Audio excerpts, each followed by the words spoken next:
All right, so we're going to be looking at chapters 15 and 16 of the book Spiritual Leadership. And chapter 15, the title is The Cost of Leadership. Mark 10:38 says this. It says, "Can you drink the cup I drink or be baptized with the baptism I am baptized with?" The idea here is understanding there is a cost to our leadership.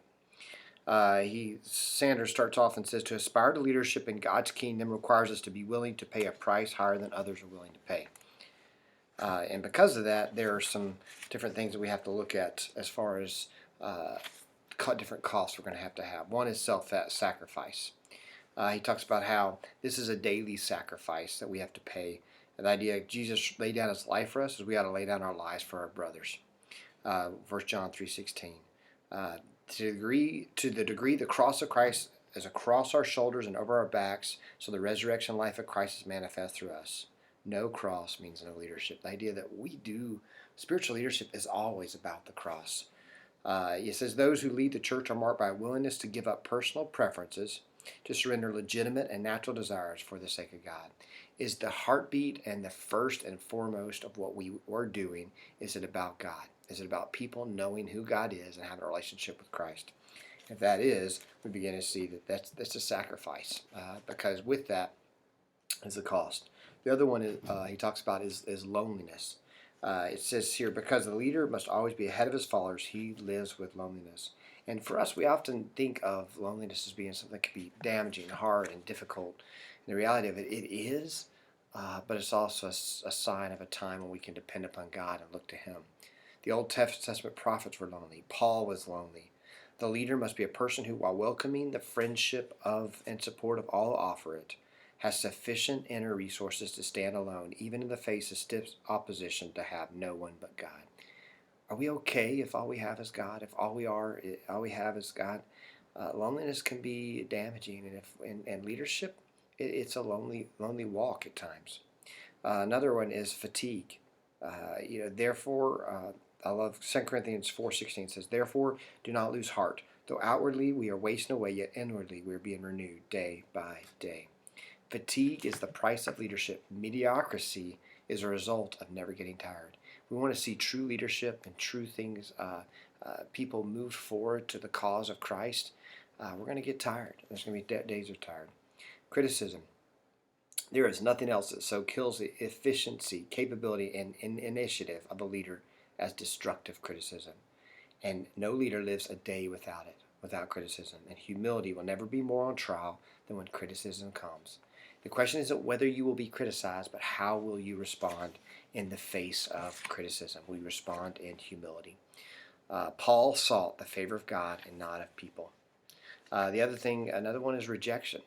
As leaders, you're going to be rejected. If you have high spiritual standards, you may find yourself following God in a way that other people are going to reject you for it.